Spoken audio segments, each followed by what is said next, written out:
That kind of a guest. Hello, my name is Matthew and I'm time-lapse tutorials. Ooh, that was a bad one. Anyways, the GoPro Hero 8 is a fantastic little action camera, and today I'm talking to you about how you can create great hyperlapses with it.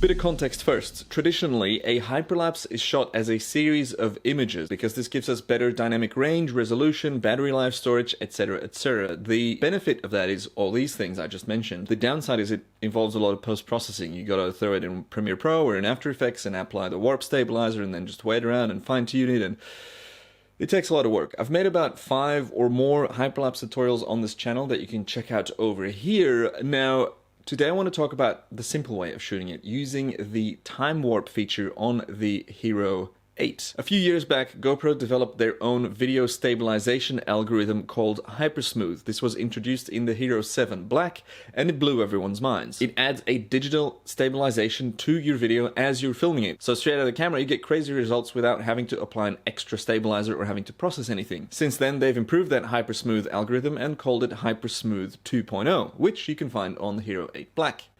Hero 8 Black? I don't know if it's the Hero 8 Black. Yeah, it says 8 Black, but I don't know if there's a Hero 8 Silver or Hero 8 White, whatever. The naming schemes with GoPros has always kind of confused me, but the Hero 8 Black that I have right here has HyperSmooth 2.0, and it applies to the Time Warp mode. Time Warp mode is one of the time-lapse modes that's built into the GoPro. I've written a huge article/video script about all the ways that you can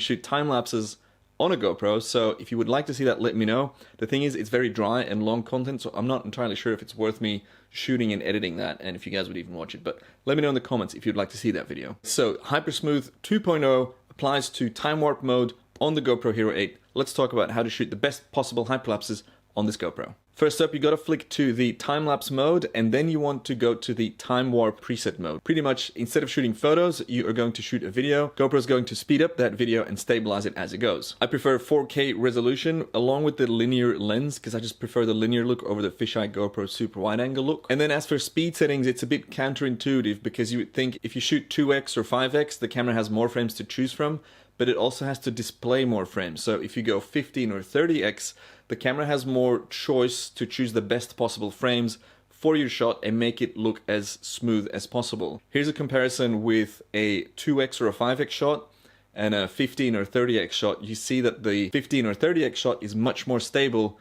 than the shot that had more frames. It only has to choose the very best frames, and that gives you the very best video. I also highly recommend locking your exposure by long pressing on the screen that goes to spot meter and then tap it to lock the exposure. And I also recommend turning on the grid so you have a reference point as to where to frame your shot and to make sure that your horizon's level, etc. And then finally, this will be very annoying if you're on a bike like I was recently, the screen, it will turn off automatically if you don't turn off that setting, so make sure to disable that in the settings. Then all you gotta do is find a nice subject, find your track, take your time, walk as slowly and as steadily as possible. Obviously don't forget to hit record. And then boom, there you have it, straight out of camera. A fantastic hyperlapse sequences shot on a small little camera that fits in your mouth. I'm not going to do that, but I'm pretty sure I can fit that in my mouth. If you want to learn how to hyperlapse, like I mentioned at the start of this video, check out all these tutorials I've made. I've been doing this for a while now. I actually got my visa in Australia, a permanent residency visa, as a distinguished talent visa, and my distinguished talent is hyperlapse photography, so I can actually call myself an authority on this subject matter. If you want to learn more about time-lapse photography or astrophotography planning, shooting, and editing, check out my ebooks. And if you want to make money from your hobby, check out my latest ebook, Passive Income for Creatives. I've recently changed all prices for my books and everything on my store is now cheaper, so go check that out before it's gone. And that's pretty much it. If you have any video suggestions, please drop them below. Any questions, let me know. Thank you so much for watching. Hopefully see you on the next video. Or you can also support me on patreon.com/matros. Thanks.